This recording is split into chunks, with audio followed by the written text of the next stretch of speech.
O limite de $3.000. O limite de $3.000. Enquanto eu piscava através dos meus óculos de leitura, tentando descobrir como arrumar as jardineiras da varanda, meu telefone começou a vibrar na mesa. A tela acendeu com um nome familiar: Ethan. Ao lado, havia uma foto dele segurando o bebê, Léo, ambos sorrindo tão amplamente que parecia que o sol tinha entrado na minha sala de estar. Meu coração instantaneamente amoleceu.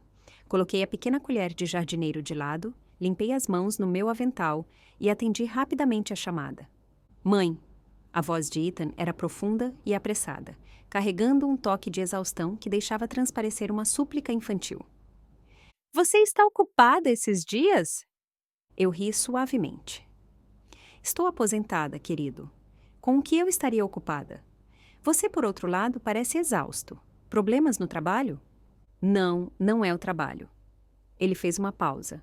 E, no fundo, ouvi os choros fracos e entrecortados de um bebê. É a Sarah. Ela está completamente esgotada. Ela cuida do bebê dia e noite, mal dorme. Ela perdeu muito peso. Antes que ele pudesse terminar, o choro de Léo perfurou a linha, agudo, estridente e direto no meu ouvido. Ethan soltou um suspiro longo, cansado e indefeso. Ouviu isso? Quando esse garotinho começa, ninguém tem chance. Mãe, estamos no limite. Nós precisamos de ajuda. Naquele momento, meu coração apertou, puxado pelos gritos do meu neto. Ele tem apenas 3 meses, ainda naquela fase delicada e fofa que derrete o coração com uma única foto.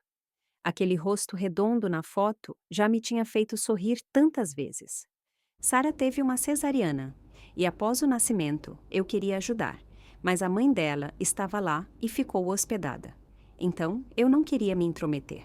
Agora que a mãe dela tinha ido embora, era claro que os dois estavam em uma situação que os estava sobrecarregando. Eu estou indo, eu disse sem hesitar. Não se preocupe, eu arrumo minhas malas hoje à noite e compro uma passagem de ônibus Greyhound amanhã de manhã. Desde que meu marido havia falecido, a casa estava silenciosa. Silenciosa demais, para ser honesta.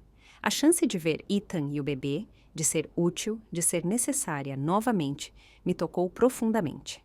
Depois de desligar, sentei-me por um momento com o coração cheio e fiz anotações. Eu precisaria trazer alguns presentes, talvez alguns macacões, de algodão respirável para o bebê, algo macio e confortável para o verão. E aquelas fraldas de pano que uma amiga me tinha dado, muito mais suaves para a pele do que as descartáveis de loja. Para Sarah, lembrei-me de que ela tinha mencionado o quanto gostava daquelas gomas de colágeno. Ela disse que eram boas para a pele. Eu levaria algumas caixas, perfeitas para a recuperação pós-parto. Enquanto eu andava pela casa, organizando as coisas, aquela pequena pontada de solidão que eu carregava parecia desaparecer na antecipação. Eu até peguei um livro antigo de criação de filhos, pensando que poderia refrescar a memória sobre como preparar papinha ou aliviar cólicas com uma massagem suave. Afinal, eu mesma tinha criado filhos. Agora que ele tinha um filho, como eu poderia ficar parada? Ajudar não é uma obrigação, é uma honra. Mesmo que isso testasse este corpo velho, valeria cada momento. Eu já podia imaginar. 3 gerações sob o mesmo teto, o riso ecoando pelos corredores. Um bebê dormindo aninhado contra meu peito. Só a ideia me fazia sorrir. Na manhã seguinte, eu estava em frente à casa de Ethan, arrastando uma sacola de viagem cheia atrás de mim e carregando um saco de presentes no braço. Dentro, havia caixas de gomas de colágeno para Sarah e pijamas macios e respiráveis para o bebê Léo. Eu estava muito animada. A porta se abriu e o rosto familiar e radiante de Ethan apareceu. Mãe, você está aqui. Entre, eu pego sua mala. Ele pegou a sacola de viagem sem rodeios e a colocou de lado. Inclinei-me sobre o ombro dele e olhei para a sala de estar. Estava relativamente arrumada, mas o ar tinha um cheiro inconfundível. De leite de fórmula e fraldas, misturado com algo úmido e azedo. O resíduo rançoso, de exaustão e ansiedade que há muito se havia incrustado nas paredes. Sarah saiu do quarto com o bebê nos braços. Ela usava um roupão solto, o cabelo preso em um coque bagunçado. Estava pálida, com olheiras. Ela me olhou com um olhar vazio, Assentiu levemente e murmurou: Clara, você está aqui. A voz dela era neutra, nem quente nem fria, como se cumprimentasse uma vizinha distante que aparece sem avisar. Sem sorriso, sem boas-vindas, simplesmente nada. O calor no meu peito vacilou como um fósforo que caiu na água, mas eu me forcei a ignorar. Talvez ela estivesse apenas cansada, talvez não fosse pessoal. Eu rapidamente tirei o saco de presentes e o entreguei a ela. Sara, eu sei que você tem estado exausta ultimamente. Então, eu trouxe algumas gomas de colágeno. Elas devem ajudar na recuperação da pele. Pensei que te dariam um pequeno impulso. Ela pegou o saco sem olhar dentro. Obrigada, disse ela, sem tom. Então se virou e desapareceu no quarto, fechando a porta suavemente atrás de si. Eu fiquei ali, com a mão ainda no ar. Por um momento, tudo ficou em silêncio. O silêncio era desconfortável, pesado. Ethan coçou a cabeça, visivelmente envergonhado. Ele esfregou as palmas das mãos, tentando aliviar a situação. Então, o negócio é o seguinte, ele começou, hesitante. Estamos um pouco apertados no momento. O pequeno quarto de hóspedes ainda está cheio de coisas da gravidez da Sara. Alguns equipamentos de bebê que ainda não usamos. O berço antigo, uma bagunça que ainda não limpamos. Ele olhou para o canto da sala de estar. Então, por enquanto, você se importaria de dormir no sofá? Apenas por alguns dias. Eu vou limpar o quarto no fim de semana e prepará-lo para você. Ele apontou para o sofá de tecido cinza. Parecia razoavelmente limpo, mas era apenas um sofá. Eu segui o gesto dele e meu coração deu um pequeno pulo. O sofá na sala de estar. Eu não estava de férias, eu sabia. Eu tinha vindo aqui para ajudá-los com o bebê. Mas nem sequer um quarto com porta, apenas a sala de estar, sem privacidade, sem descanso. Apenas um espaço comum que também seria meu quarto. De todos os ângulos parecia estranho. Um pensamento surgiu, não convidado. Eu sou apenas uma empregada doméstica gratuita. Mas então, eu vi o olhar de Ethan, uma mistura de desculpa e desespero. Ele estava ali como uma criança que sabe que fez algo errado, mas não sabe como consertar. Engoli o nó na garganta, suprimi a dor no peito e forcei um pequeno sorriso. Dei-lhe um tapinha suave no braço. Tudo bem, sério, o sofá é grande o suficiente. Eu sou apenas uma pessoa. Eu não preciso de muito. Vá fazer o que você precisa fazer. Não se preocupe comigo. O alívio inundou o rosto dele. Ele parecia alguém que tinha acabado de largar uma mochila de 25 quilos. Obrigado, de verdade. Eu vou buscar água para você. Ele desapareceu na cozinha. Eu afundei no sofá, passando os dedos sobre a superfície áspera do tecido. Uma decepção silenciosa percorreu meu corpo, como uma pedra jogada em água parada, criando ondas que não queriam parar. Talvez ele realmente fosse limpar o quarto no fim de semana. Talvez eu estivesse pensando demais. No entanto, eu não pude evitar me perguntar se eles me viam menos como mãe e mais como uma babá de luxo residente. Soltei uma risada baixa e amarga. Naquela primeira noite, eu tive uma ideia real do que significava se virar com o que se tinha. O sofá ficava em frente à porta deslizante de vidro para a varanda. Havia uma tela, sim, mas no calor do verão, os mosquitos eram como ninjas voadores. Aquele zumbido alto circulava meus ouvidos como um concerto monótono em um ambiente fechado. Meus braços e pernas estavam cobertos de picadas, coçando, vermelhas e doloridas. Pior, não havia ar-condicionado independente na sala de estar. Junho em Connecticut pode parecer uma sauna fechada. A janela tinha uma cortina de rede, mas eu não me atrevia a abri-la muito. Aqueles sugadores de sangue podiam farejar o calor do corpo mais rápido do que um míssil teleguiado. Eu estava lá suando, minha pele úmida e grudada no travesseiro, e o próprio sofá era uma traição em forma de estofado. Não era uma cama, por mais largo que fosse. Toda vez que eu me mexia, tinha que tomar cuidado para não cair da beirada.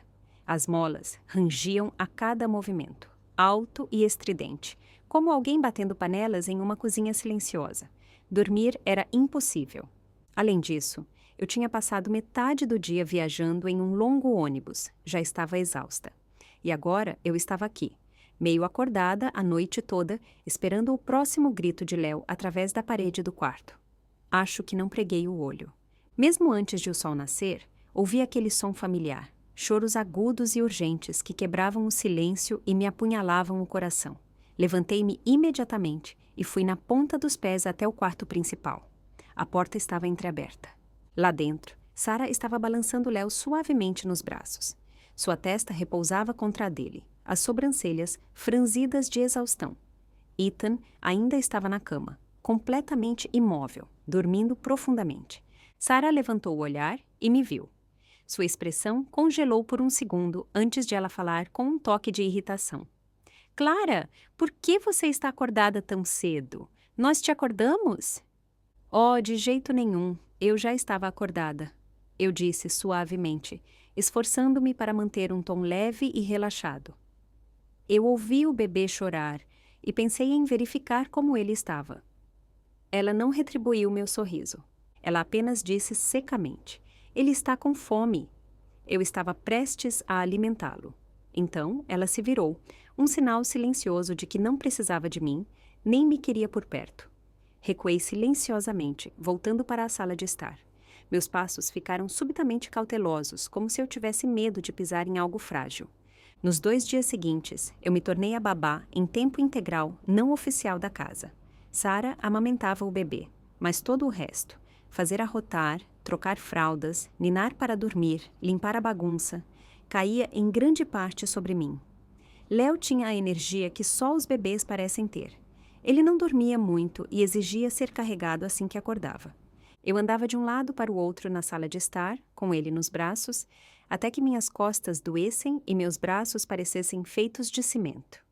Quanto a Sarah, ela passava a maior parte do tempo trancada no quarto. Ela dizia que estava se recuperando, mas na maioria das vezes eu a via no telefone, rindo de vídeos ou digitando-os com os polegares para cima. Nos raros momentos em que ela aparecia, dava instruções. Clara, as mamadeiras precisam ser esterilizadas. Clara, não coloque as roupas de bebê na máquina de lavar. Elas têm que ser lavadas à mão. Clara, o chão está empoeirado. Você pode passar um pano? Cada palavra era como uma lista de tarefas entregue a uma governanta. Clínica, fria, sem contato visual. Ethan mantinha seu sorriso relaxado habitual, mas saía cedo para o trabalho e só voltava à noite. Ele fazia cócegas em Léo rapidamente, segurava-o por alguns minutos e depois o devolvia para se jogar na frente da TV e relaxar. Ou ele desaparecia no escritório com um fraco "preciso adiantar o trabalho". Eu nunca esperei que ele fosse particularmente prestativo, mas vê-lo fugir tão levianamente da responsabilidade deixava um sabor amargo. A hora da refeição era uma pequena humilhação em si. Sarah cozinhava. Os pratos dela eram intensos, fortemente temperados. Alho, pimenta do reino, molho de pimenta jalapeño. Ela e Ethan chamavam de saboroso.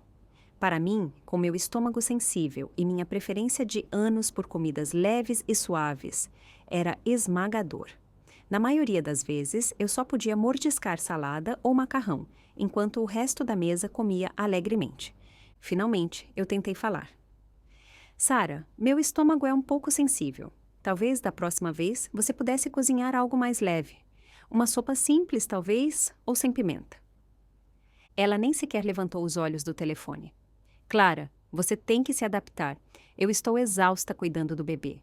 Eu não tenho energia para cozinhar refeições extras. Se realmente não der, você pode comer fora. A voz dela era calma, quase educada, mas a mensagem era clara. Você tem sorte de estarmos te alimentando. O suor escorria pelas minhas têmporas no calor abafado, e a indiferença dela fez algo inchar dentro de mim. Ressentimento, tristeza, eu não sei o quê. Como massa que cresce por muito tempo, inflou até me apertar o peito. O que eu estava fazendo aqui? Eu tinha vindo para ajudar, para ser parte da alegria da família deles, para contribuir. Mas agora parecia que eu estava pagando uma dívida antiga com meu corpo, como se fosse penitência, por pecados dos quais eu não me lembrava. De dia, eu cuidava do bebê. De noite, eu era isca de mosquito em um sofá irregular. A hora da refeição era como um jogo de dados. Talvez houvesse algo que eu pudesse comer, talvez não. Apenas 3 dias tinham se passado, mas eu me sentia como um cachorro velho, exausta e sem fôlego. No entanto, O pior não era a dor nos membros ou as noites sem dormir. Eu me sentia invisível, como um substituto. Uma ferramenta que era usada, mas nunca realmente vista. Na terceira tarde, o calor se tornou insuportável. O ar estava tão parado que nem mesmo uma leve brisa movia as árvores lá fora. A luz do sol entrava pelas janelas como fogo líquido, transformando a casa inteira em um forno invisível. A umidade grudava, espessa e opressiva na pele, tornando a respiração difícil. Léo também deve ter sentido. Ele chorava incessantemente, o rosto vermelho tomate, o suor perolando na testa e na ponta do nariz.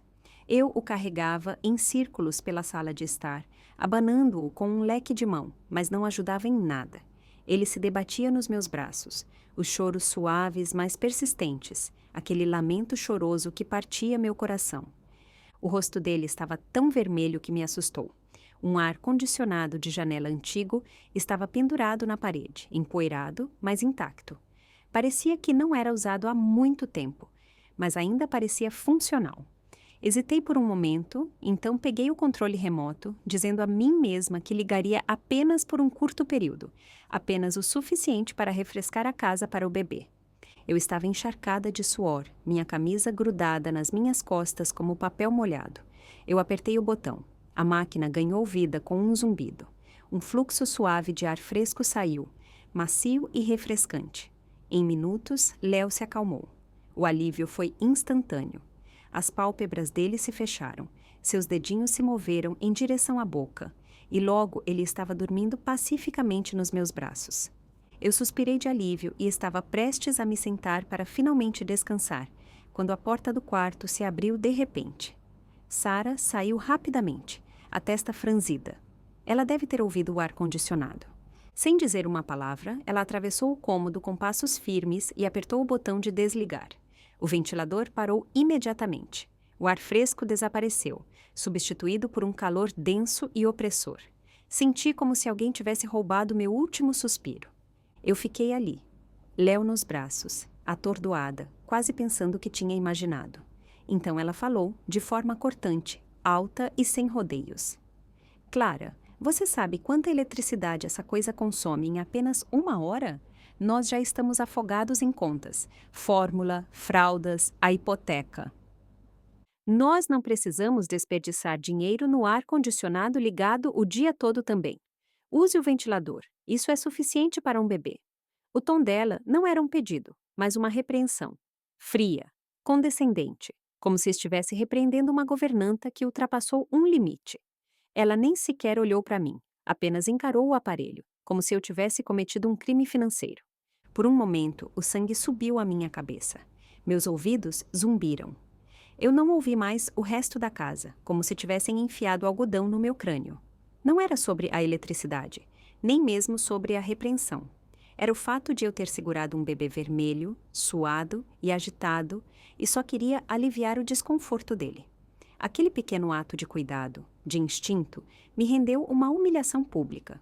Eu olhei para ela, abri a boca para falar, mas nenhum som saiu. Um nó estava na minha garganta.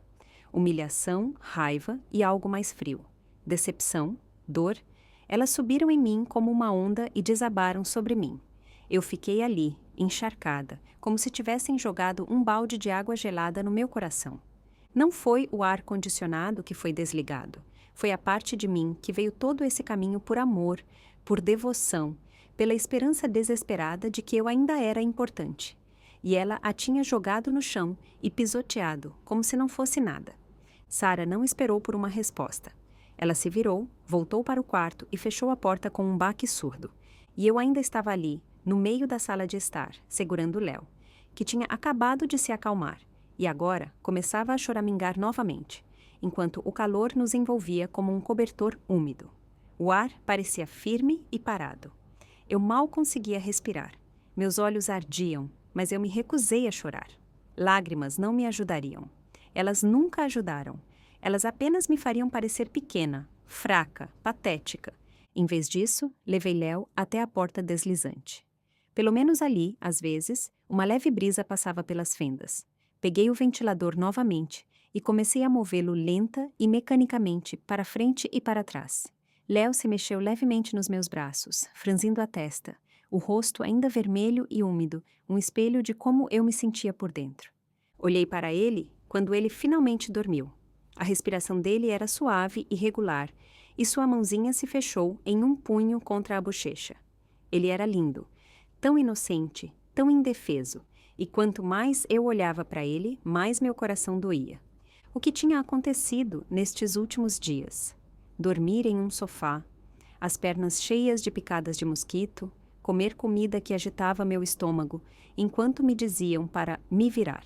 Passar todas as horas do dia cuidando do filho deles, limpando a casa, correndo incessantemente, apenas para ser tratada como uma diarista.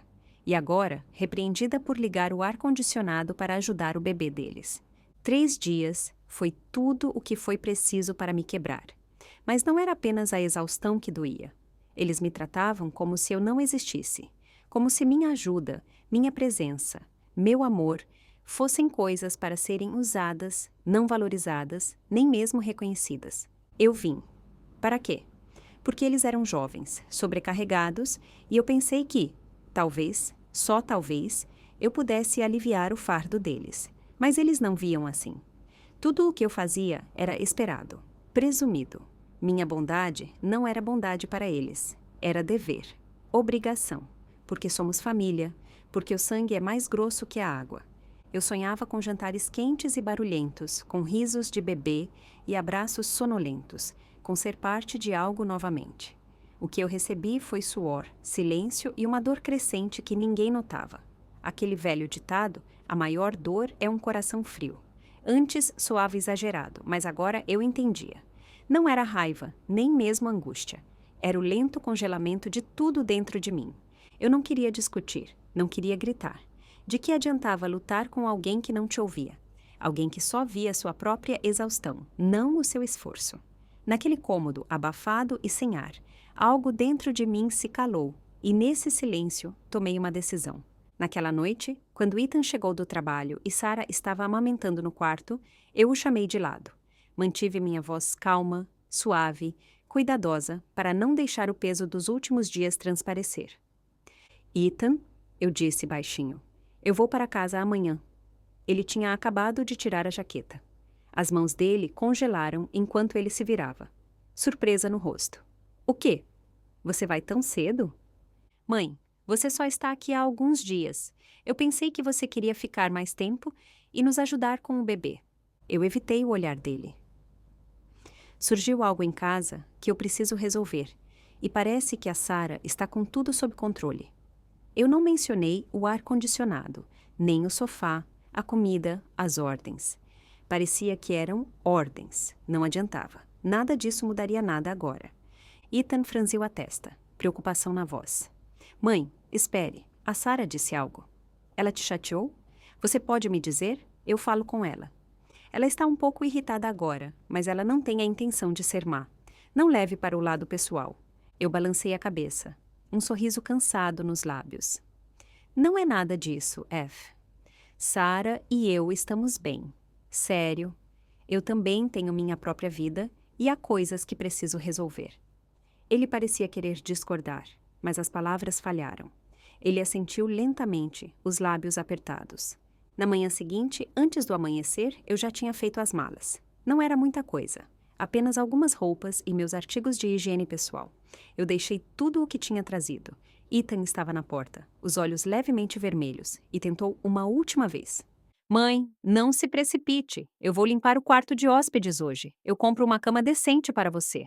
Por favor, fique mais um pouco. Fique à vontade.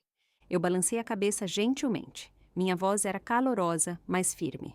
Não, Ethan, está na hora. Você tem um emprego em tempo integral. E Sarah precisa desenvolver seu papel de mãe. É importante que vocês aprendam a se virar sozinhos. Mesmo para mim, essas palavras tinham algo final. Uma linha silenciosa traçada na areia. Eu não ajudaria mais dessa forma, mas eu sabia que era o que eu tinha que dizer. Sarah não saiu do quarto. Talvez ela ainda estivesse dormindo. Talvez ela não se importasse se eu fosse embora ou ficasse. Estranhamente, isso tornou as coisas mais fáceis. Pelo menos eu não tive que fingir. Ethan me levou para a rodoviária. A viagem foi silenciosa, cheia de coisas não ditas. Ele abriu a boca algumas vezes, apenas para suspirar, e ficar em silêncio novamente. Pouco antes da rodoviária, ele pegou a carteira e tirou 2 notas novas de $100. Ele as estendeu para mim, envergonhado e hesitante. Mãe, não fique brava. A Sarah está sobrecarregada. O bebê estava tão esgotante e ela não está sendo ela mesma. Ela não queria ser dura. Por favor, pegue isso. Compre algo bom para você. Olhei para o dinheiro e um turbilhão de sentimentos surgiu em mim. Era um pedido de desculpas, um pagamento. Ele realmente acreditava que $200 poderiam compensar as noites sem dormir, as picadas de mosquito, a indiferença e a sensação de ser invisível. Eu não aceitei. Empurrei a mão dele gentilmente para trás, minha voz firme, embora algo tivesse mudado silenciosamente entre nós. Eu não preciso disso, Ethan. Sério. Eu tenho meu próprio dinheiro. Guarde-o. Vocês vão precisar de cada centavo com um bebê.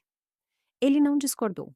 Ele colocou as notas de volta na carteira, com o olhar baixo, como se não soubesse mais o que dizer. Quando o carro parou no meio-fio, eu abri a porta e saí, sem lhe dar a chance de me seguir. Me ligue quando chegar em casa. Tudo bem, ele disse baixinho atrás de mim, com um toque de incerteza na voz. Ligarei, eu respondi, levantando a sacola de viagem. Então, me virei e caminhei pela multidão, sem olhar para trás. No ônibus, enquanto a paisagem passava para trás, meu coração ficou em silêncio. Um silêncio que eu não experimentava há dias. Não era raiva, nem mesmo tristeza. Era paz, uma calma que não vinha do conforto, mas da clareza. Quando girei a chave e abri a porta da frente, o calor familiar do lar me envolveu. A luz do sol filtrava pelas janelas, lançando luz dourada nos pisos de madeira e fazendo-os brilhar como mel. O silêncio da casa era como um longo suspiro ansiado. Fui para o quarto e me joguei de bruços na cama, deixando meu corpo afundar no colchão. Respirei fundo. O cheiro de roupa de cama recém-lavada e sol estava nos lençóis. Cheirava a paz, a algo que me pertencia. Os últimos dias na casa de Ethan pareciam um sonho estranho e instrutivo, em parte absurdo, em parte um despertar. Sentei-me na beirada da cama, olhando para a foto do meu marido na parede. Seu sorriso suave olhava de volta, caloroso e estável. Em meus pensamentos, eu quase o ouvia dizer: não se esgote. Volte para casa e descanse. Falei baixinho com ele. No meu coração, um sussurro de confissão, um adeus terno. Lembrei-me de como havíamos economizado arduamente para ajudar Ethan a comprar a casa dele, na época em que meu marido ainda era vivo. Tínhamos esgotado nossos fundos de aposentadoria para cobrir a entrada. Ele está apenas começando, dissemos. A vida já é difícil o suficiente. Vamos ajudá-lo. Após a morte do meu marido, eu continuei sozinha. Quando Ethan e Sarah não conseguiam pagar a hipoteca, eu ofereci. Não. Eu insisti em dar $3.000 por mês e mantive isso por mais de 2 anos. Eu pensei que dar geraria gratidão, que o amor traria amor. Mas agora, olhando para trás, eu via claramente, quanto mais eu dava, mais eles esperavam. Não como generosidade, mas como obrigação. Tanto que, aos olhos deles, esta mãe idosa nem sequer tinha o direito de ligar o ar-condicionado para o neto superaquecido. Aqueles 3 dias não foram apenas exaustivos, foram reveladores, como um balde de água gelada jogado sobre uma ilusão que eu tinha acalentado por anos. Eu costumava pensar que o amor incondicional por um filho era algo nobre. Agora eu sei que algumas pessoas nunca vão te agradecer por isso. Elas apenas vão se ressentir de você por não dar mais. O fim do mês se aproximava. Era a hora daquela transferência familiar. Sentei-me no meu sofá. Meu sofá macio, limpo e confortável. E abri o aplicativo bancário. O saldo não era enorme, mas me pertencia. Era a segurança que eu havia construído ao longo de uma vida, dizendo que eu estava bem, que não precisava de muito. Enquanto eu olhava para a mecha na tela, as lembranças se desenrolavam como um filme. Os olhos frios de Sarah quando ela desligou o ar-condicionado, o silêncio culpado de Ethan, minhas noites sem dormir naquele sofá apertado. Valeu a pena? Sussurrei a pergunta em voz alta. A resposta veio imediatamente. Não, não valeu. Meu dedo pairou sobre a página de transferência familiar, mas eu não apertei. Em vez disso, abri um site de viagens. Procurei por viagens curtas para a costa de Portland. Então, folheei o catálogo da faculdade comunitária local. Introdução à ilustração, cerâmica para iniciantes. Eu tinha tomado uma decisão. O dinheiro que eu lhes enviava todo mês, a partir de agora, seria meu. Não para Ethan, não para Sarah, não para facilitar a vida deles, mas para mim. Uma mulher que passou a maior parte da vida cuidando dos outros e que finalmente merecia cuidar de si mesma. Dormir bem, comer o que lhe agradasse, viver como um ser humano, não como uma sombra. Quer fossem apenas novos tênis de caminhada ou um jantar tranquilo sem pressa, isso não é egoísmo, é dignidade. Os dias seguintes foram mais calmos do que o habitual. De manhã, eu caminhava no parque, conversava com vizinhas sobre os netos e projetos de jardinagem. À tarde, eu regava as plantas da varanda, deixando o sol aquecer meus braços. À noite, eu me aninhava no meu sofá, com a TV zumbindo, e dormia a noite toda, sem interrupções. Essa calma não foi algo que forcei. Ela veio naturalmente, como um nó que se desfaz lentamente, porque pela primeira vez em muito tempo eu não estava mais apegada à ilusão de ser necessária. E nessa libertação, encontrei um tipo de liberdade mais suave. 2 ou 3 dias após o fim do mês, Ethan finalmente ligou. Assim que atendi, ouvi na voz dele, aquele tom cauteloso e tateante que significava que ele queria algo. Mãe, você esqueceu de algo? Eu estava segurando o borrifador, borrifando suavemente as plantas perto da janela. Às palavras dele, minha mão parou, mas minha voz permaneceu firme. Não, eu não esqueci de nada. Por quê? Ele hesitou. Bem, você sabe, a hipoteca? A voz dele ficou mais baixa. Você não transferiu o dinheiro este mês. Ah, a hipoteca, repeti, colocando a garrafa de lado e saindo para a varanda. O jardim estava em plena floração, com arbustos de rosas iluminando o espaço com cor. Deixei meu olhar repousar ali e falei baixinho. Ethan, eu tenho pensado. De agora em diante, você e Sarah devem arcar com a hipoteca sozinhos. O silêncio do outro lado foi imediato, tão absoluto que quase parecia que a conexão havia caído. Eu continuei. Vocês dois têm empregos. Vocês ganham um salário decente. É hora de vocês aprenderem a assumir a responsabilidade pela casa de vocês. Meu fundo de aposentadoria não caiu do céu. É o resultado de décadas de trabalho duro, economizado centavo por centavo. Eu preciso preservar o que me resta, não para desperdiçar, mas porque um dia eu posso ficar doente ou precisar de cuidados. Eu não posso me dar ao luxo de não ter nada quando esse dia chegar. E, além disso, a vida não é apenas sobre contas e tarefas. Eu quero fazer um curso de cerâmica, talvez viajar para o norte por alguns dias, ficar na beira da água e ouvir o mar. É pedir muito? O silêncio se arrastou desta vez, por tanto tempo que eu quase pensei que ele tinha desligado. Finalmente, a voz dele voltou, nervosa, mais alta do que antes, com um toque de irritação que ele não conseguia esconder. Mãe, o que você está dizendo? Nós tínhamos um acordo. Você disse que me ajudaria até eu ser promovido. Você não pode simplesmente parar. Você sabe como está apertado este mês. São $3.000 que simplesmente sumiram. Nós não podemos cobrir isso de um dia para o outro. Não era um pedido. Era uma acusação. Como se eu tivesse quebrado um contrato. Como se eu tivesse puxado o tapete debaixo dos pés deles.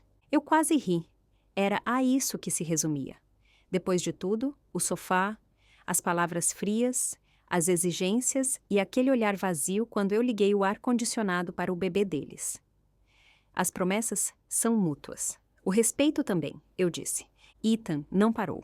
Ele continuou falando sobre os altos custos do bebê, o quão estressada Sarah estava, como eles estavam fazendo o melhor que podiam. Então, mais hesitante. Mãe, isso não é por causa do ar-condicionado, é? Qual é? Aquilo não foi nada. Você não está mais brava por causa disso, está? Eu o interrompi. Minha voz não era alta, mas era clara, calma, firme, final. Não se trata de estar brava ou punir alguém. Trata-se de clareza. F. Você tem mais de 30 anos. Você tem um emprego, uma família. É hora de assumir a responsabilidade e agir como um homem adulto, de defender o que é seu. Eu te ajudei no início porque eu te amo, porque eu sabia como pode ser difícil começar. Isso foi graça, não obrigação. E agora você está estável, ganhando dinheiro. Esta casa, é sua dívida. Esse é o seu dever. Você diz que é difícil. Claro que é. Nada na vida é fácil.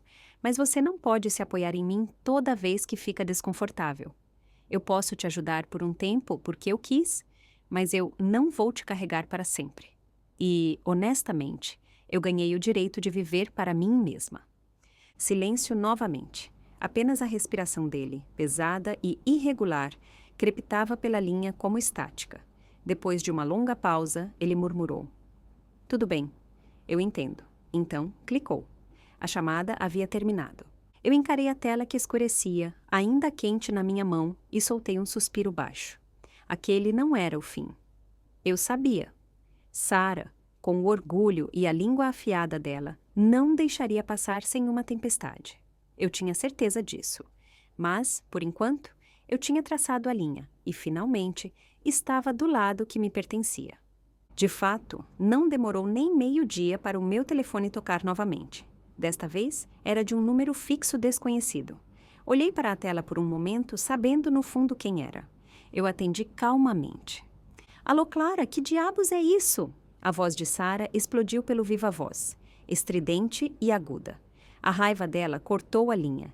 Ela deve ter percebido que eu tinha bloqueado o número do celular dela e se deu ao trabalho de ligar de outro número.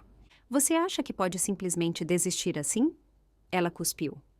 Você prometeu ajudar o Ethan com a hipoteca e agora simplesmente para? Isso não é certo. Isso é desonesto. A voz dela falhou com a força da raiva, como se eu tivesse cometido uma traição indescritível, como se minha retirada das finanças deles não fosse uma decisão, mas um ato de traição. Eu não respondi imediatamente. Em vez disso, pressionei a palma da mão suavemente contra meu joelho, agarrando-me àquele calor simples. Eram as mesmas mãos que tinham ninado o bebê dela para dormir, lavado os pratos dela, dobrado as roupas dela incansavelmente. Mas ela não parou. Você sabe quanto estamos gastando agora? Fórmula, fraldas, contas se acumulando. Essa hipoteca está nos sufocando e você simplesmente vai embora. Assim mesmo, ela parou para respirar e então continuou, como se quisesse me sobrecarregar com culpa. Você prometeu, Clara. Você disse que ajudaria até o Ethan ser promovido. O que vamos fazer agora? Simplesmente conjurar $3.000 por mês do nada.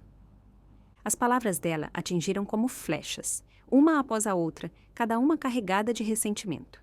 Mentira, irresponsável, egoísta. Mesmo assim, eu não disse nada.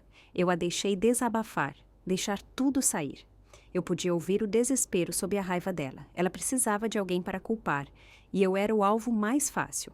Eu não interromperia o momento dela. Mas enquanto ela praguejava, meus pensamentos voltaram 3 semanas para o calor abafado daquela sala de estar, para o bebê suado e chorando nos meus braços, para Sarah saindo para desligar o ar-condicionado com um movimento frio da mão.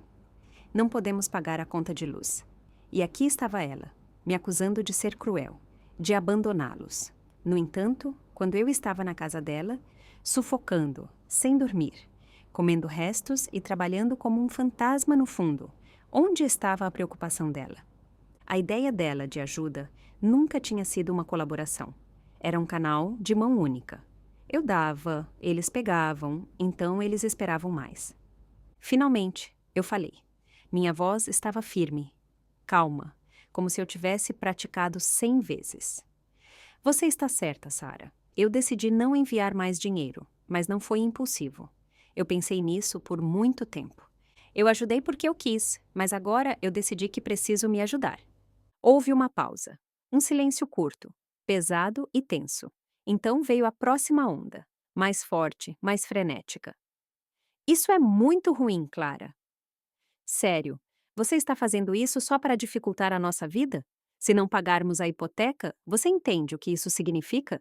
Você está realmente disposta a assumir essa responsabilidade? A voz dela tinha um novo tom. Não apenas raiva, mas algo mais sombrio, um aviso, uma ameaça. Mas eu não me encolhi, não levantei a voz. Não me adaptei ao tom dela. Eu apenas respondi suavemente e firmemente. Sarah, essa responsabilidade nunca foi minha. Esta casa foi a escolha de vocês, o empréstimo de vocês, a obrigação de vocês. Ser mãe de Ethan não me torna a rede de segurança financeira dele. Eu dei o que pude, quando pude.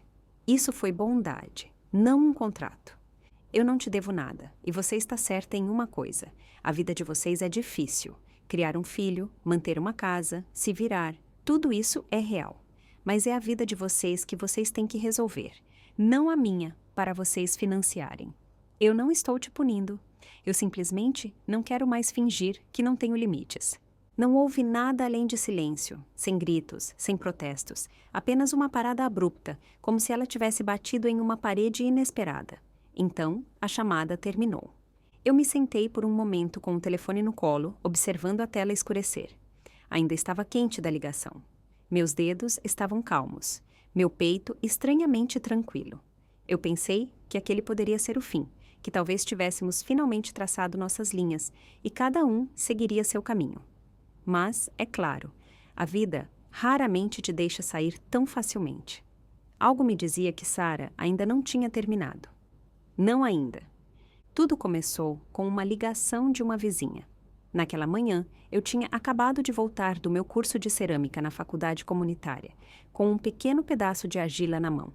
Minha primeira tentativa de fazer uma xícara de chá, ainda úmida e disforme, mas minha.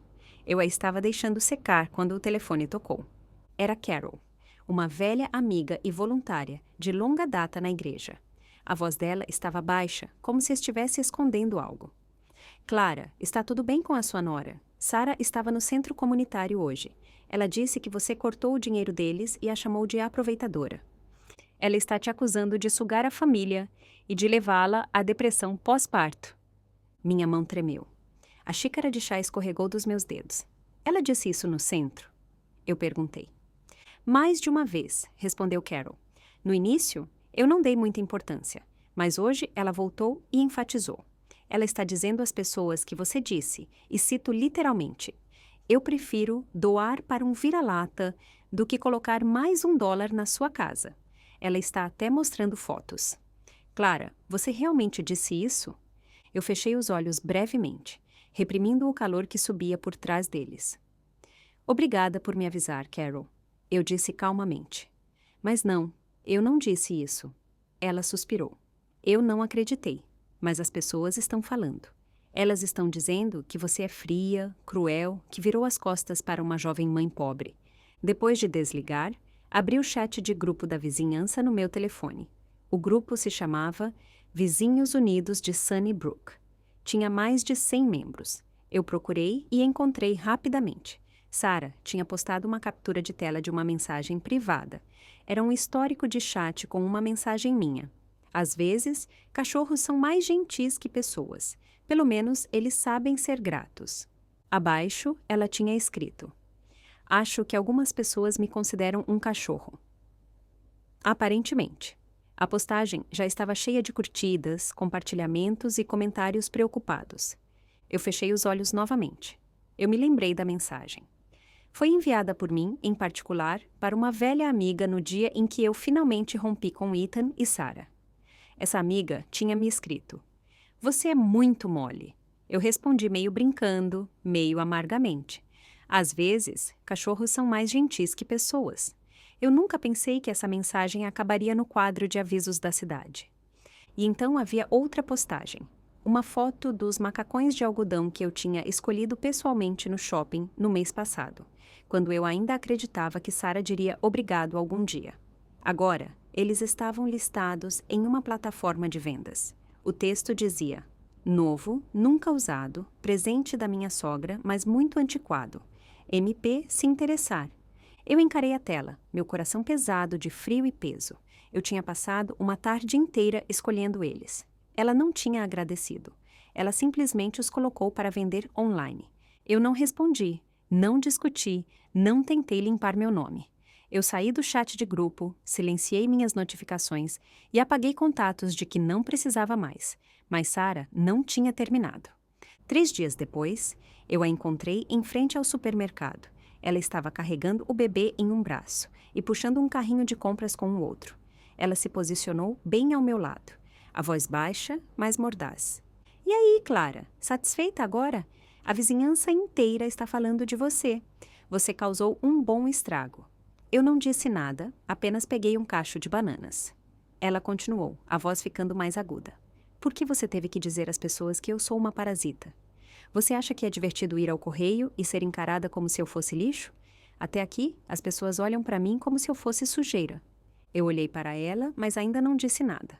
Ela se inclinou levemente, os olhos apertados. Você não tem nem um pouco de medo de que o Léo cresça um dia e descubra que tipo de mulher a avó dele realmente era? Isso me fez parar. Eu olhei diretamente nos olhos dela e, pela primeira vez em dias, deixei minha voz ser ouvida. Não, Sara. O que me assusta é que Léo cresça um dia e descubra como a mãe dele tratou a mulher que uma vez o segurou dormindo por uma tarde inteira. Ela congelou. Empurrei meu carrinho alguns passos para frente e depois continuei a falar, sem olhar para trás. Eu não sou seu caixa eletrônico. Eu não sou sua empregada. Se você quer me insultar, mentir sobre mim, vender o que eu te dei, tudo bem. Mas não pense que eu vou continuar a entregar partes de mim para você pisar. Léo não é um órfão e você não está paralisada. Então pare de agir como se precisasse ser resgatada. As bochechas dela ficaram vermelhas de raiva. O que você quer de mim? Ela gritou. Eu parei, transformada. Eu vi o bebê nos braços dela, pequeno, se debatendo, esticando-se em direção ao sol. Então, eu suavizei, mas só um pouco. Eu não quero nada, eu disse. Eu só quero viver a minha vida. Dormir na cama que eu paguei, gastar o dinheiro que eu ganhei onde eu quiser, comer o que me agrada. Você acha que eu não amo o Léo? Eu o amo mais do que posso expressar. Mas eu não vou mais permitir que esse amor seja usado para me controlar, só para você poder me amaldiçoar por estar no caminho. Então entrei na loja. Atrás de mim, ouvi o choramingar de Léo, o início de um choro de bebê. Sara não me seguiu. Naquela noite, eu vesti minhas roupas de ficar em casa, liguei a chaleira e preparei uma tigela com água quente para um banho de pés tranquilo. O vapor subia em suaves ondulações, e pela primeira vez, em muito tempo, minha pequena casa parecia pacífica, quase livre do barulho das últimas semanas. Então, meu telefone vibrou. Era Ethan. Nós não tínhamos falado desde aquele dia na loja. A mensagem dele era curta. Mãe, sinto muito. Eu sei que a Sara foi longe demais desta vez. Eu encarei as palavras, com o polegar sobre a tela, mas não respondi. Pedidos de desculpas são gentis, mas este veio tarde demais e muito frio. Nas últimas 2 semanas, meus dias pareceram quase reais na tranquilidade. Sem mensagens, sem chamadas, nem mesmo uma menção casual de Carol. Era como se a tempestade tivesse finalmente diminuído, deixando apenas ondas distantes. Até que naquela tarde, enquanto eu estava sentada em um banco do parque, vendo o vento sussurrar pelas árvores, meu telefone vibrou novamente. Desta vez, um número desconhecido. Mãe. A voz na outra ponta estava trêmula, em pânico. Sou eu. O Léo está com febre alta, quase 39,4 graus Celsius. Ele está completamente abatido e eu não sei o que fazer. Era Ethan. A voz dele falhou. Eu tentei ligar para o hospital, mas não consigo agendar uma consulta. A Sara não atende o telefone. Eu nem sei onde ela está. Eu não sei o que fazer. Meu coração se apertou. Onde você está? Eu perguntei. Eu chego aí agora. Ele me deu o nome do hospital e eu peguei minha bolsa sem hesitar. Eu não pensei no passado. Eu não pensei no que foi dito ou não dito.